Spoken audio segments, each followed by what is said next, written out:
প্রেগন্যান্সিতে কতটা সময় ঘুমানো দরকার? আমরা বলি রাত্রে 8 ঘন্টা, দুপুরে 2 ঘন্টা।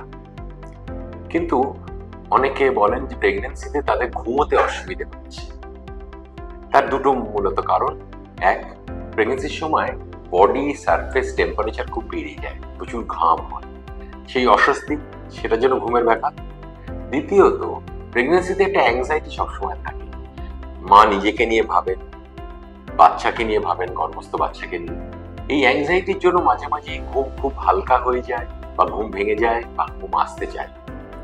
আমরা বলি যতটা ঘুমাবে ঘুমোক, কিন্তু বাকি সময়টা অর্থাৎ রাত্রে 8 ঘন্টা, দুপুরে 2 ঘন্টা শুয়ে চোখ বুজে রেস্ট নেন, তাতে অনেকটা উপকার হয়। আরেকটা কথা, ঘুমের সময় কোন পজিশনে ঘুমো। চিত হয়ে ঘুমোলে রক্ত চলাচল অসুবিধে হয়, যার ফলে দেখা গেছে রেগুলারলি চিত হয়ে শুলে বাচ্চার গ্রোথ কিন্তু সামান্য কমে যেতে পারে। এছাড়াও পায়ের থেকে যে রক্ত আবার হার্টে ফিরে আসছে, সেই ফিরে আসাটাও ব্যাহত হয়, কারণ ইউট্রাসে বাচ্চা রয়েছে, সেটা ভারী হয়ে গেছে, ফলে রক্ত চলাচল ব্যাহত করে। তাই সাইড হয়ে শোয়া, বাঁদিক ফিরে শোয়া সবচেয়ে ভালো। নিদেন পক্ষে যে কোনো সাইডে শোয়া, এটা একটা অভ্যেস করে ফেলা, যতটা সময় পারা যায় সাইড হয়ে শোয়া।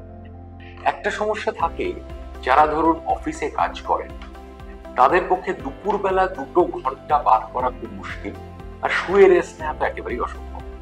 সেখানে বেস্ট হচ্ছে অন্তত 1 ঘন্টা নিজের ওয়ার্ক টেবিলে, ওয়ার্ক স্টেশনে চোখ বন্ধ করে পেন ডাউন, তার মানে কোনো কাজ না করে চোখ বুজে একটু রেস্ট নেওয়া, অ্যালার্ম দিয়ে বা টেবিলে মাথা রেখে রেস্ট নেওয়া।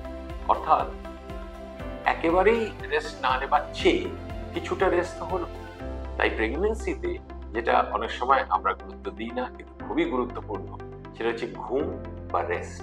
এটার উপরে মায়ের mental, psychological relaxation, baby growth সবকিছু নির্ভর।